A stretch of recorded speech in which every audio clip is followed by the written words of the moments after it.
आपके पास जो रिजर्व्स हैं वही आपका टूल ऑफ सक्सेस है।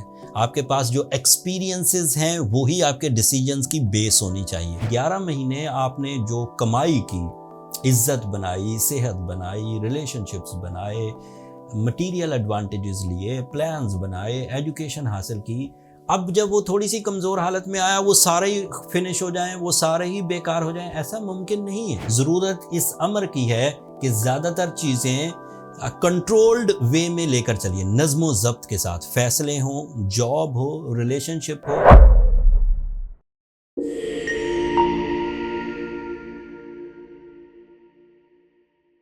अस्सलाम वालेकुम स्कॉर्पियोज, मैं हारिस अज़मी प्रोफेशनल एस्ट्रोलॉजर आपकी खिदमत में हाजिर हूँ इस हफ्ते की एस्ट्रोलॉजिकल रिसर्चेस के साथ।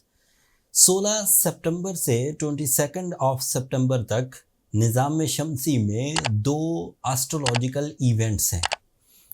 अनफॉर्चुनेटली दोनों ही इवेंट्स का इम्पैक्ट स्कॉर्पियो नेचर पर थोड़ा कमज़ोर रहेगा, लेकिन उसकी तशरीह बयान करते हुए आपको ये एहसास होगा कि गोल्डन टाइम और बैड पैचेस को डील कैसे करना है। दोनों इवेंट्स को पहले डिस्क्राइब करता हूँ। पहला इवेंट 18 सितंबर को है, फुल मून होगा एंड फुल मून 18 सितंबर को, और उसी दिन सुबह उसे ग्रहण भी होगा। ग्रहण ज़्यादा बड़ा नहीं है, जुज़वी ग्रहण है और पाकिस्तान में नज़र भी नहीं आएगा। जिन इलाकों में या जिन दुनिया के हिस्सों में पाकिस्तानी टाइम के मुताबिक 5:41 पर रात होगी, उन इलाकों में ये नज़र आ सकता है। इसका दौरानिया तकरीबन 4 घंटे का है, 9:47 पर ख़त्म हो जाएगा। इस इवेंट को मैंने बहुत अच्छे अंदाज से एक्सप्लेन किया है एक अलग वीडियो में, नीचे डिस्क्रिप्शन में उसका लिंक दे दूंगा। अब दोबारा उसे यहाँ डिस्कस करना टाइम का ज़िया होगा, आप वहाँ देख सकते हैं, नीचे डिस्क्रिप्शन में लिंक मौजूद है। दूसरा इवेंट होगा 22 सितंबर को। सूरज अपनी रोटेशन के मुताबिक मूव करता हुआ आपके 12th एंगल पर चला जाएगा। 12th एंगल पर सूरज का जाना एक कमज़ोर हालत है, सिर्फ आपके इरादों की कमज़ोरी। लेकिन अब इस बात को मैं इस तरह बयान करता हूं कि वो 11 महीने तक आपके लिए पॉजिटिव रहा। कभी उसने आपकी नेचुरल एबिलिटीज़ को डेवलप करने के लिए फ्यूल्स प्रोड्यूस करके दिए, कभी उसने आपके करियर अचीवमेंट्स में अपना रोल अदा किया, कभी कॉन्फिडेंस की वजह बना, कभी आपके लिए social connections, deal making, connection with the colleagues, connection with the customers उसकी वजह बना, कभी उसने आपकी फ़िज़िकल हेल्थ में स्ट्रेंथ आप प्रोड्यूस की, कभी उसने रिलेशनशिप में ग्रोथ दी। वो एक रोटेशन में अपनी पूरी 360 मूवमेंट में 11 महीने तक पॉजिटिव रहा। अब 12वें महीने में जाकर वो थोड़ा कमज़ोर होगा, इरादों में, कॉन्फिडेंस में कुछ कमी आएगी। लेकिन ऐसा कैसे हो सकता है कि 11 महीने आपने जो कमाई की, इज्जत बनाई, सेहत बनाई, रिलेशनशिप्स बनाए, मटेरियल एडवांटेजेस लिए, प्लान्स बनाए, एजुकेशन हासिल की, अब जब वो थोड़ी सी कमज़ोर हालत में आया वो सारे ही फिनिश हो जाएं, वो सारे ही बेकार हो जाएं, ऐसा मुमकिन नहीं है। लेकिन अगर आपने पिछले 11 महीनों में कुछ भी नहीं किया, ना आपके पास प्लानिंग थी, ना रिसोर्सेज थे, ना परफॉर्मेंसेस थी, ना अचीवमेंट्स थी, ना रिलेशनशिप्स थे, ना स्पिरिचुअल ग्रोथ थी, तो फिर ये महीना आपको बहुत चुभेगा। लेकिन सूरज की कोई एक मंजिल सिर्फ 30 दिन पर मबनी होती है।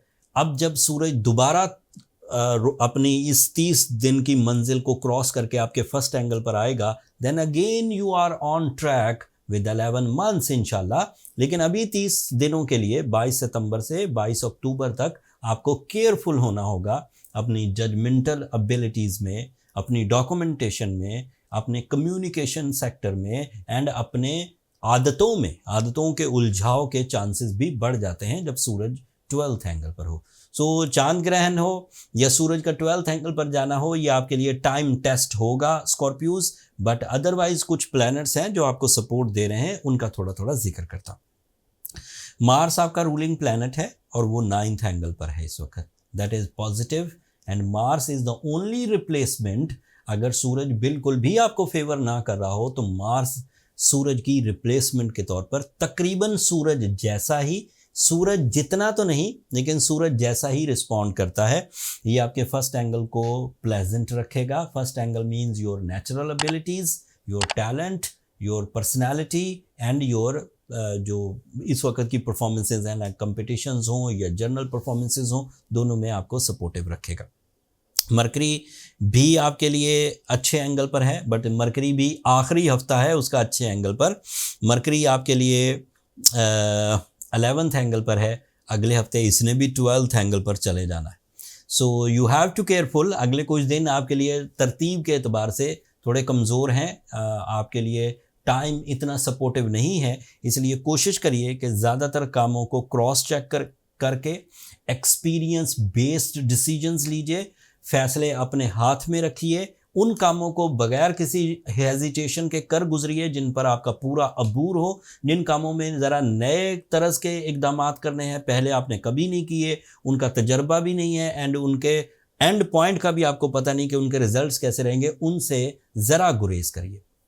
वीनस आपके 12th एंगल पर है, ये उसका आखिरी हफ्ता है। अगले हफ्ते बहरहाल ये आपके फर्स्ट एंगल पर आ जाएगा and this is a pleasant move.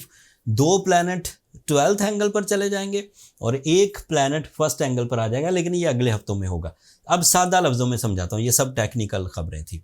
आपके पास जो रिजर्व्स हैं वही आपका टूल ऑफ सक्सेस है। आपके पास जो एक्सपीरियंसेस हैं वही आपके डिसीजंस की बेस होनी चाहिए। आपके पास जो इमोशनल अटैचमेंट्स हैं उन्हीं से अपनी ज़िंदगी की खुशियां हासिल करिए। कोई भी इलीगल रिलेशनशिप इस वक्त आपके लिए ट्रबल मेक कर सकता है। आखिरी बात, आपकी फीलिंग्स में अनप्लेजेंट अप्स एंड डाउन्स आएंगे, कभी बहुत बढ़ जाएंगे, कभी कम हो जाएंगे, लेकिन आपको कुछ दिनों तक के लिए अपने आप को संभालना है। अगले हफ्ते जब वीनस अच्छे लेवल पर आ जाएगा, then you are strong candidate for your love life, for your family, for your attachments. आपके लिए जुपिटर आपके 8th एंगल पर है एंड आपके लिए सैटर्न आपके 5th एंगल पर है। इस वक्त प्लैनेटरी पोजीशन में ज़रूरत इस अमर की है कि ज़्यादातर चीज़ें कंट्रोल्ड वे में लेकर चलिए, नज़्मो ज़ब्त के साथ। फैसले हों, जॉब हो, रिलेशनशिप हो, फिज़िकल हेल्थ हो, इन्वेस्टमेंट्स हो, कैरियर अपॉर्चुनिटीज़ हो, कंट्रोल्ड वे में। बहुत ज़्यादा एक्साइटमेंट में डिसीजन मत लीजिए।